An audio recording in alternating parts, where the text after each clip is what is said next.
Oh, boleh ya. Apa?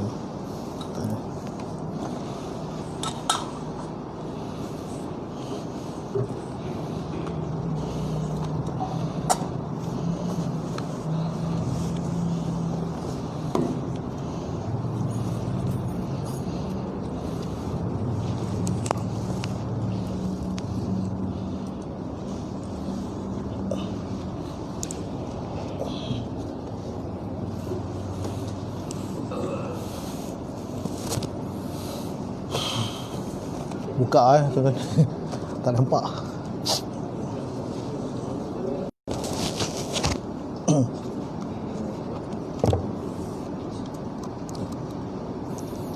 Just one.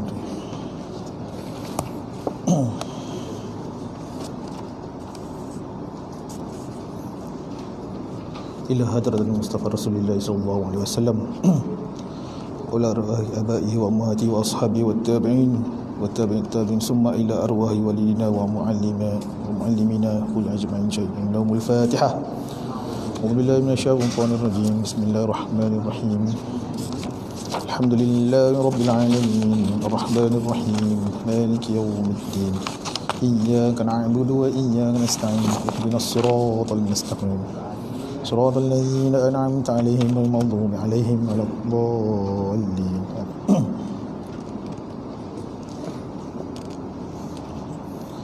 أعوذ بالله من الشيطان الرجيم. بسم الله الرحمن الرحيم. السلام عليكم ورحمة الله وبركاته. إن الحمد لله نحمده ونستعينه ونستغفره ونعوذ بالله من شرور أنفسنا ومن سيئات أعمالنا من يهده الله فلا مضل له ومن يضلله فلا هادي له أشهد ونشهد أن لا إله إلا الله وحده لا شريك له وأشهد أن سيدنا محمدا عبده ورسوله اللهم صل على سيدنا محمد وعلى آله وأصحابه أجمعين أما بعد فيا عباد الله اتقوا الله أوصيكم وإياي بتقوى الله قد فاز المتقون قال الله سبحانه وتعالى يا أيها الذين آمنوا اتقوا الله حق تقاته ولا تموتن إلا وأنتم مسلمون. Pertama-tamanya, marilah sama-sama kita merafakkan rasa syukur kita kehadrat Allah Subhanahu wa taala dengan limpah dan kurnia dan kasih sayang Allah Subhanahu wa taala masih lagi dikekalkan pada kita dengan nikmat iman dan Islam. Dan kita bersyukur juga kehadrat Allah Subhanahu wa taala kerana dengan keizinan Allah Subhanahu wa taala kita dipilih oleh Allah Subhanahu wa taala untuk berada di dalam rumah Allah ini, bersama-sama kita menunaikan solat fardu maghrib secara berjamaah yang orang lain ada yang tak dapat masuk. Betul, kita dipilih Allah. Jadi kita jangan rasa dalam diri kita aku yang hebat. Tak, kita Allah pilih. Di saat-saat ni Allah pilih kita. Subhanallah. Banyak kan sebut subhanallah. Pertamanya, saya mohon keizinan lah. Ini saya kenalkan, nama dia Ridwan Heng Abdullah. Dalam banyak-banyak OKU dia masuk Islam. Dia masuk Islam kan. Dia dah 2 tahun 2 tahun dah kan. Alhamdulillah. Ni OKU pertama yang saya Islamkan ni. Orang lain belum lagi lah. Itu juga usaha kan. Golongan komuniti OKU paling susah kita nak bawa dia masuk Islam, susah. Tapi Alhamdulillah ada seorang dah ada. Jadi dia minat dengan dakwah. Dia ajar dia macam ni dulu. Nanti lama-lama dia akan sebarkan dakwah. Masya-Allah, nama dia Ridwan Heng. Baik. Saya bertanya syukur sangat kan. hadir ke surau ini, dan saya rasa saya ta'aruf dululah. Mungkin ada yang dah mengenali diri saya, ada yang dah kenal saya. Sebab saya banyak waris kat sini. Waris saya ramai ni kan. Okey. Ada yang belum kenal saya, nama saya Ustaz Muhammad Fuad bin Abdullah Rahim, Muhammad Fuad. Nama saya tu atuk saya yang bagi kan. Dulu nama asal saya Fuadi, ada D belakang. Atuk batu buang D tu, Fuad je. Baik. Asal Kuala Lumpur. Family saya memang asal sini. Tapi tak payah cakap mana lah, yang tahu dia tahulah, yang tahu kan. Baik. Lepas tu saya membesar di Kuala Lumpur, sekolah di Perak, sekolah agama. Kemudian saya tahun lepas saya belajar lambat. Selama saya belajar agama pun sikit-sikit belajar. Lepas tu pergi Musim Melaya, ambil Usuluddin kejap, disijil. Kemudian belajar lagi. Lepas tu dah lama lagi, baru tahun lepas saya grad UKM, pengajian Islam, pengajian dakwah dan kepimpinan. Dan Alhamdulillah sekarang sambung lagi, buat sarjana pula kan, buat master lah. Okey. Jadi saya bersyukur dapat teringin, memang lama teringin nak datang surau ni kan. Bukan nak kongsi ilmu. Kerana apa? Kerana Imam Ghazali kata, kau nak tambah ilmu nak tambah, sampaikan ilmu, bertambah lagi ilmu. Begitu juga ayah-ayah, abang-abang, ada ilmu jangan simpan, kongsikan dia. Walau dengan apa cara, banyak macam cara kan, boleh guna WhatsApp, Facebook, guna. Cumanya kena pastikan yang kita sampaikan tu betul, tu saja. Baik. Jadi saya ke sini untuk surau ni, saya akan membicarakan tentang 40 hadis peristiwa akhir zaman. Kenapa saya pilih 40 hadis peristiwa akhir zaman? Sebab kita memang dekat akhir zaman. Nak kabarnya, nak katanya kita memang di akhir zaman. Ni baru COVID-19 Allah bagi ni. Lepas ni apa pula? Tak selesai lagi. Baru nak selesai dah tambah lagi harga. Macam mana? Dan kitab 40 hadis peristiwa akhir zaman ni diterjemah oleh Syekh Ahmad Fahmi Zamzam.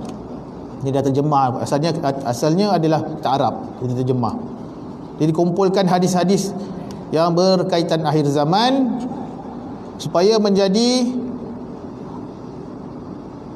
rujukan kita yang hidup di akhir zaman. Apa kita nak buat di saat akhir zaman ni? Orang berlumba-lumba mencari dunia. Adakah kita bersama nak ikut cari dunia?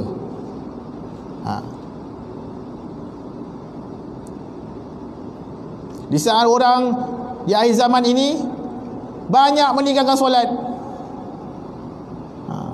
banyak solat dan banyak meninggalkan solat. Ramai solat ramai, tapi yang fawailul lil musallin pula itu lain pula dah. Yang tinggalkan solat satu lagi. Fawailul lil musallin tu lain pula lagi. Nampak? Supaya diri kita bertambah baik. Dari semasa ke semasa Allah bagi kita umur, daripada 10 tahun, naik 20 tahun, naik 30 tahun, naik 40 tahun, naik 50 tahun. Tak mati-mati lagi tu. Naik 60 tahun, bagi kredit lagi 70 tahun lagi. Nampak? Allah bagi kita. Tambah lagi. Mau. Sebab apa Allah bagi kita umur tu? Bagi peluang. Allah punya sayang dengan kita, bagi peluang kita. Kita semua ada sejarah dia waktu muda. Dan saya pun muda lah. Tuan-tuan ada ayah-ayah kan. Tahu sejarah. Saya tak nak cerita lah. Dan naklah ungkit-ungkit ayah. Kita tahu diri sendiri. Dulu kita macam mana. Sampai umur kita begini. Sampailah bila? Sampailah tu, kubur tu. Sampai di akhir kita, nyawa kita. Allah bagi kesempatan. Selagi Allah bagi nyawa pada kita, selagi itu kita ada peluang untuk bertaubat pada Allah Subhanahu wa taala. Pokoknya taubat. Jadi bagaimana? Sebab itulah kan, perlu kita memahami apa yang kita perlu lakukan di akhir zaman ini. Saya tak nak ulas panjang lah tentang mukadimah dia kitab ni. Tuan-tuan boleh dapatkan kitab ni untuk rujukan, saya tunjuk. Ni dia kitabnya, ada jual. Simpanlah, bagus. Sangat-sangat bagus untuk jadi panduan kita. Selain daripada tuan-tuan ada yang belajar kitab-kitab lama, tu lagi bagus. Macam yang muda-muda pun dia tak faham. Dia kena berguru, belajar kitab lama tu kena berguru lah. Yang ni dia, kita boleh dapat penerangan dia, contemporary lah orang kata.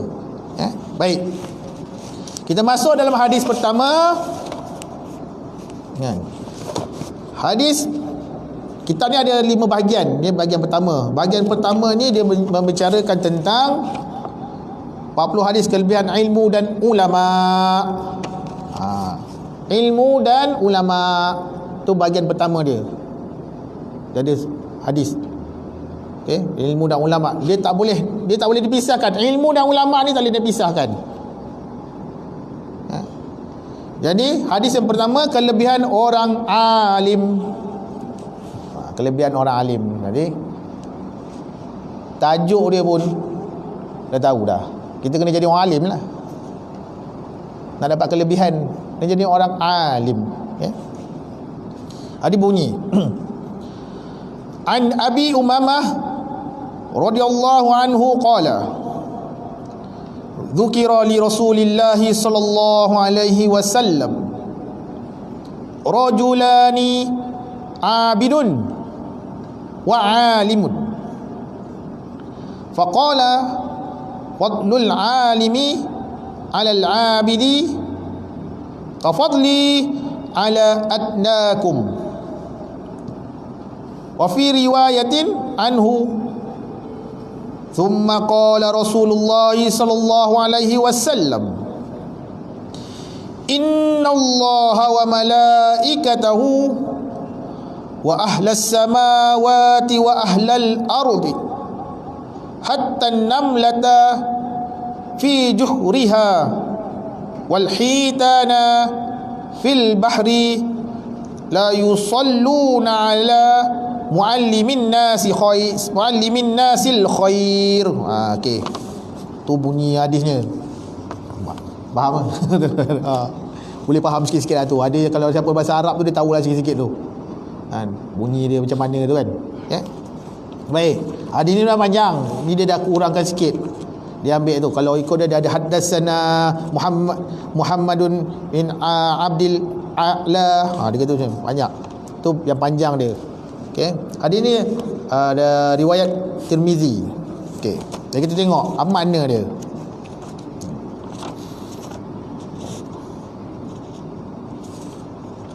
Daripada Abu Umamah. Hadis ni daripada Abu Umamah radhiyallahu anhu. Beliau berkata, telah disebut di sisi Rasulullah sallallahu alaihi wasallam. Maknanya Abu Umamah bagi tahu. Satu hari Rasulullah sebut. Rasulullah sebut apa? Dua orang lelaki. Rasulullah kata tu, ni ada dua orang lelaki ni dia. Pertama, orang yang abid. Nah, ini orang yang banyak ibadah. Ada ahli ibadah. Banyak ibadah dia, semayang dia banyak semayang dia tu. Okey. Dan kedua, orang alim. Ini orang ada ilmu. Okay, baik. Maka Rasulullah sallallahu alaihi wasallam bersabda, kelebihan orang yang alim. Mana orang alim ni kelebihan dia atas orang yang abid. Antara orang alim dan orang abid, orang yang berilmu dan juga orang selalu ibadah, terlalu banyak ibadah, seperti kelebihanku, Rasulullah kata, kelebihan Rasulullah dah, kelebihanku atas yang paling rendah daripada kamu. Kamu tu sahabat dah, Nabi kata. Mana sahabat, bayangkan sahabat tu berapa ramai. Okey, berapa ramai sahabat paling rendah tu, itu jauhnya martabat orang berilmu itu dengan ahli ibadah. Nanti orang pun tanya, apa itu ustaz, alim je kan, tak ibadah ke? Alim tak ibadah, tak guna namanya. Tapi kalau beribadah tak alim pun, tak ada ilmu, sia-sia. Macam kena fikir. Maknanya kita nak buat sesuatu tu, kita perlu tahu ada ilmu kita. Kita ambil ilmu. Akhir zaman ni orang, apa hadis masuk dalam akhir zaman, orang banyak tak peduli pada ilmu. Okay. Dalam riwayat yang lain disebutkan, okay, sesungguhnya Allah dan para malaikat, Allah dan para malaikat dan penghuni segala langit dan bumi, okay, sehingga semut yang ada dalam lubangnya dan ikan yang ada di laut, semuanya memohon kebaikan bagi orang yang mengajar manusia akan kebaikan. Tengok. Okey. Kat sini ada dua benda. Pertama, kenapa hadis ni ada dalam 40 hadis peristiwa akhir zaman ni? Sebabnya memang akhir zaman ni orang memang tak suka nak dengar majlis ilmu. Ramai yang lari. Orang banyak sembahyang jemaah banyak. Sungguh, jangan cakap tuan-tuan ni yang ada sini je kan. Tapi mana-mana imam pun cabut kadang-kadang. Maaflah imam jangan marah je, siapa imam, ustaz pun cabut. Ustaz pun cabut. Tak nak dengar majlis ilmu. Ada.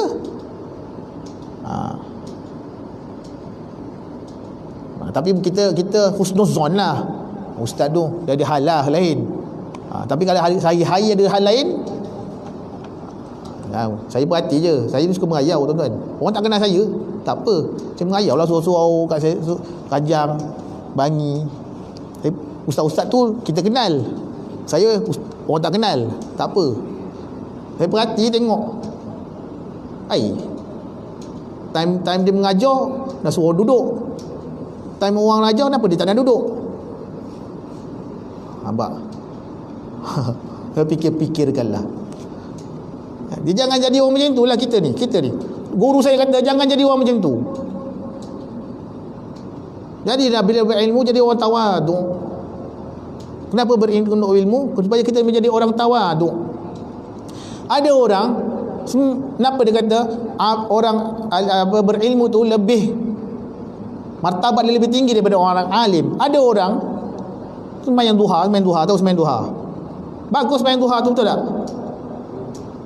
Tapi apa yang tak bagusnya? Sembahyang duha tu supaya pasal nak rezeki, murah rezeki. Itu sembahyang duha tu kerana Allah lah dulu. Orang alim dia sembahyang duha bukan dia pasal nak tu, dia tahu rezeki tu Allah bagi. Ada orang sembahyang duha pasal apa nak rezeki? Lim Gotong tu sembahyang duha ke dia? Kaya dia, lagi kaya dia kita. Tak ada dia sembahyang duhanya. Jadi betulkan kita ni, supaya kenapa kita dapat ilmu, supaya kita betulkan niat. Nampak? Jangan beribadah itu kerana nakkan dunia, tapi biar ibadah tu nakkan akhirat. Jadi macam tu. Tu bezanya orang alim. Tapi berilmu kena ibadah. Tak ada ibadah, tak ada ilmu lah. Tak ada ibadah, tak ada ilmu. Benar bila berilmu kena ibadah, beramal dengan apa ilmu yang ada. Besok Allah tanya. Sebab orang berilmu dia takut dengan neraka. Jadi kalau orang tu ada ilmu, kita macam kenal dia, dia ni alim ni banyak, tapi dia tak beribadah, tak berilmu lah namanya tu. Ustaz ni dah betul ni, betul lah. Orang alim dia akan beribadah. Dia tahu Dia buat sesuatu, contoh. Okey. Beza antara orang alim dan orang ahli ibadah. Ibadah sedekah. Sedekah tu ibadah, betul? Orang berilmu kan, dia memang kadang-kadang dia buat sesuatu perkara tu dia tak minta balasan, betul? Okey, dia tak akan minta balasan. Tapi kalau orang bagi, dia ambil. Orang berilmu. Pelik bunyi ustaz ni. Orang yang ada ilmu, dia buat sesuatu perkara tu dia tak nak minta balasan. Tetapi kalau orang bagi, dia ambil. Orang yang tak ada ilmu, dia tolak-tolak. Tak apa. Sabar, aku sudah tak apa. Pelik bunyi tu kan. Pelik tak tuan-tuan? Pelik lah kan. Okey, saya bagi tuan-tuan faham. Saya suka buat analogi gitu kan. Okay. Orang berilmu, kenapa dia buat satu tu tak minta balasan, tapi orang bagi, dia ambil. Pasal dia tahu dia menggembirakan orang yang memberi itu dapat pahala. Dan dia ambil lah. Tak apalah, dia tak minta. Nampak? Lepas tu dia dapat. Dia tahu yang dia dapat itu, dia tak ada keperluan pada diri dia. Betul? Dia pergilah sedekah ke orang diri. Itu orang alim. Itu bezanya. Dia ambil, dia tak pakai, dia tak guna. Jadi dia sedekah pada orang lain yang memerlukan lagi. Sebarlah lagi. Lepas tu kita kena jadi orang alim. Jangan nampak macam tak apa, bagus dia ni. Saya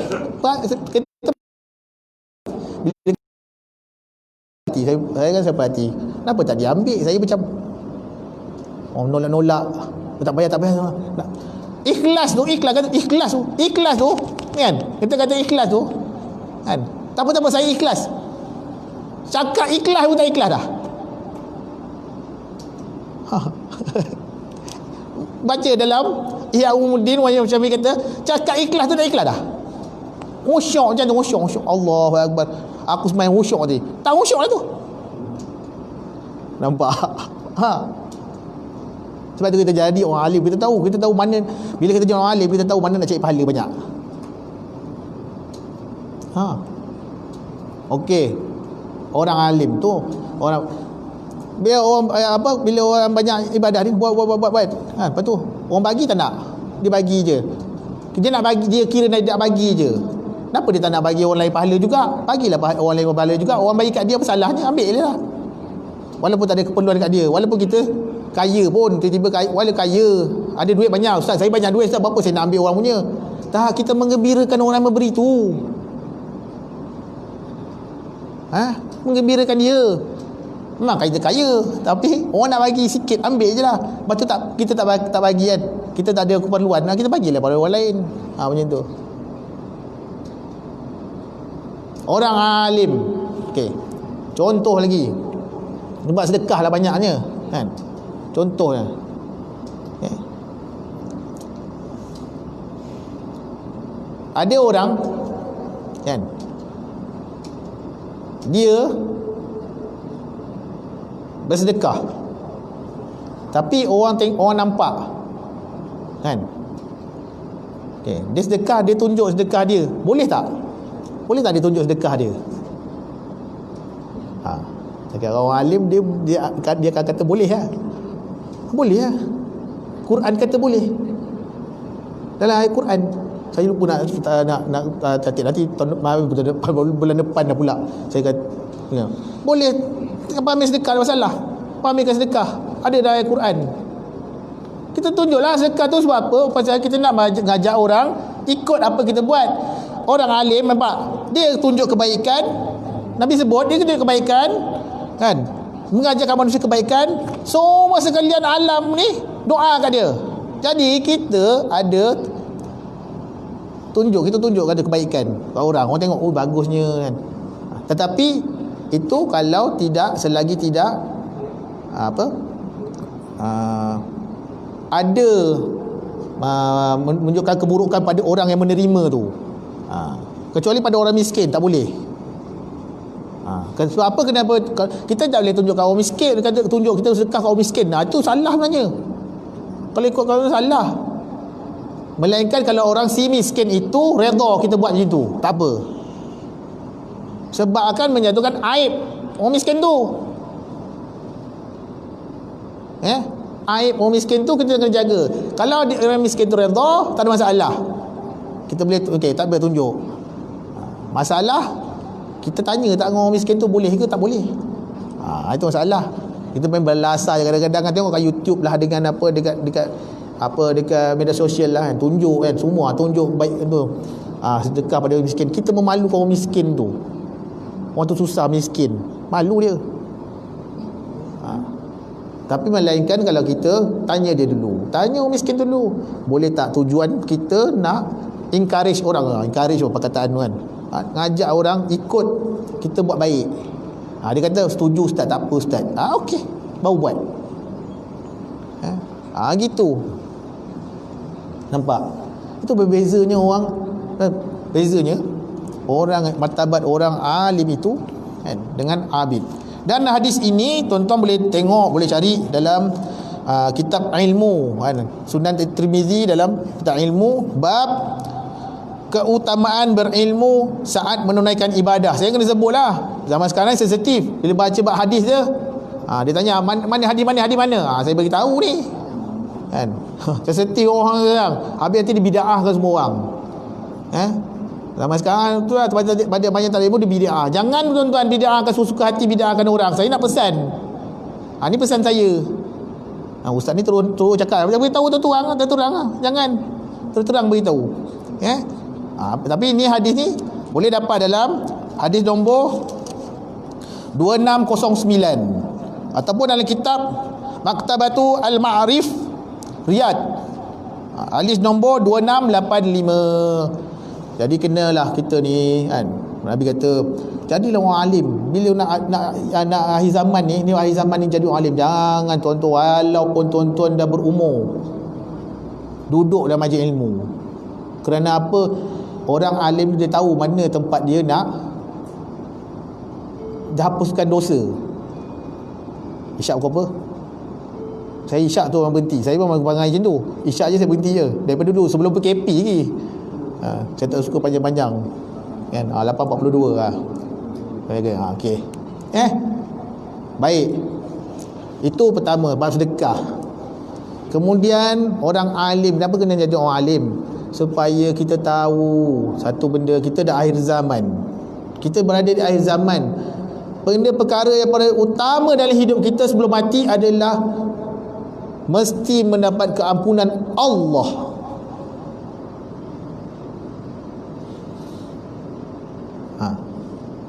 Benda paling utama kita kena dapatkan sebelum kita mati adalah mendapat keampunan Allah. Sebab apa? Sebab semua nak masuk syurga, betul? Kalau kita tanya, kita semua orang semua nak masuk syurga. Orang bukan Islam pun nak masuk syurga. Tanya orang Islam mana ada dia nak masuk neraka, dia masuk syurga. Kau nak masuk syurga? Saya nak masuk syurga juga. Tanyalah. Orang bukan Islam pun nak masuk syurga kan. Tapi nak masuk syurga tu syarat dia la ilaha illallah, kena mengucap. Untuk Islam kena yakin. Tuan-tuan kena yakin bahawa kita Islam ni kita syurga. Okey. Tetapi kita jangan lupa, ada tak orang yang masuk syurga tapi dia masuk neraka dulu? Ada tak? Ada. Jadi saya suka tanya, tuan-tuan nak masuk syurga ke tak nak masuk neraka? Pilih. Nak masuk syurga ke atau tak nak masuk neraka? Macam tak nak masuk neraka. Orang berilmu dia tak nak masuk neraka. Dia tahu. Sebab apa? Masuk syurga belum tentu tak masuk neraka. Betul? Ada orang dia masuk syurga, dia istilah dia mati dalam keadaan beriman, masuk syurga dia. Betul masuk syurga, tapi dosa-dosa dia. Tapi kalau tak masuk neraka, dah nak masuk neraka kerana dapat keampunan Allah. Jadi bila Allah ampun, neraka tak ada tempat dah masuk lagi dah. Neraka dah tak masuk, mana yang akan masuk? Syurga lah. Boleh faham? Boleh? Nampak? Ada orang dia terlupa. Sebab tu kadang-kadang orang lupa, ya Allah masuk aku syurga ya Allah. Doa, ya Allah masuk aku syurga ya Allah. Betul lah doa, betul. Alhamdulillah. Tapi kita lupa doa, ya Allah jangan masuk aku dalam neraka ya Allah. Lupa kita. Mulai hari ni tuan-tuan ubah doa. Ya Allah masukkan aku dalam syurga ya Allah, dan jangan kau jauhkan aku dari azab api neraka ya Allah. Doa macam tu, kan? Okay. Itu doa. Doa tu ada je. Kadang-kadang tuan panjang tu memang ada doa tu, kan? Rabbana atina fid dunya hasanah fil akhirati hasanah wa qina adzabannar. Cumanya saya nak ingatkan balik, kenapa nak doa macam tu? Kenapa tuan-tuan kena doa macam tu? Inilah ilmu supaya Allah ampun dosa kita.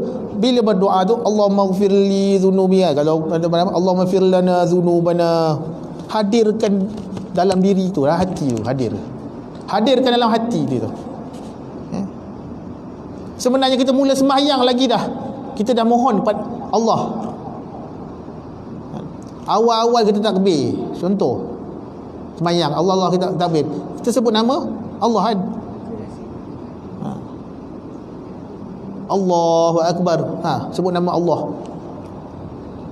Sebab tu sembahyang, sebab tu kena sembahyang. Bagus sembahyang jemaah, datang sembahyang jemaah. Tapi yelah sekarang PKP terhad. Masa tu PKP, masa PKP sibuk semua. Betul tak tuan-tuan? Kan? Masa PKP sibuk semua dah datang surau. Tak boleh masuk surau lah. Habis je kata surau kena bantai. Jangan datang surau, jangan datang masjid kena bantai. Bila dah bagi masuk masjid surau, tak pula nak datang. Pula tak datang pula. Tak apa katanya. Boleh sembahyang kat rumah. Lain pula fatwanya. Dia keluar fatwa sendiri. Masalah masyarakat sekarang, kan? Jangan kita, sebab tu Covid ni mengajar kita, kan? Mengajar kita jangan suka-suka keluar fatwa. Kalau kita berahlinya diam je, ikut je lah. Dan kita beramal dengan ilmu yang kita ada, kita amal.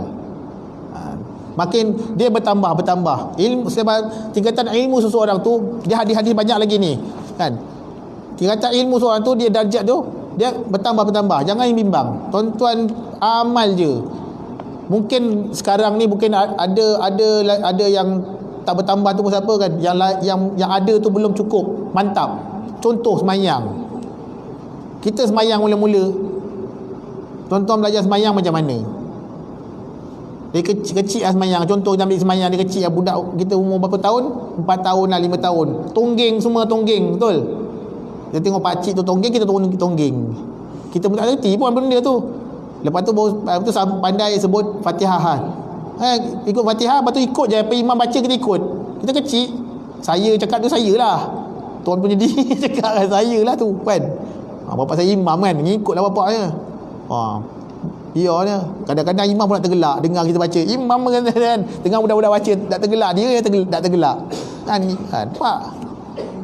Macam itulah kita. Kemudian kita bertambah baik. Nampak?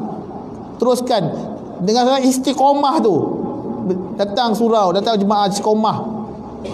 Lepas tu kita bertambah baik. Fatihah kita bertambah baik.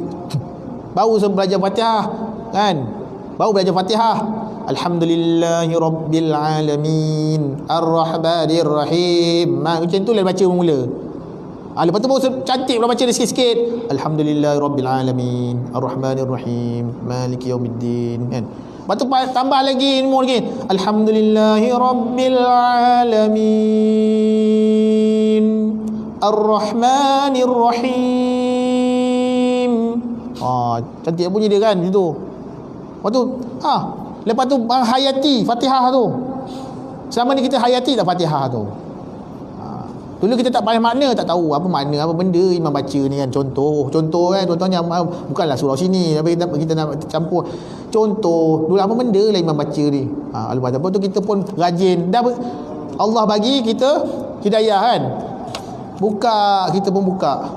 Tengok Fatihah tu makna dia apa benda pula. Segala puji bagi Allah. Rupanya tengok, Allah ajar kita, kehidupan kita ni dalam Fatihah tu Allah ajar.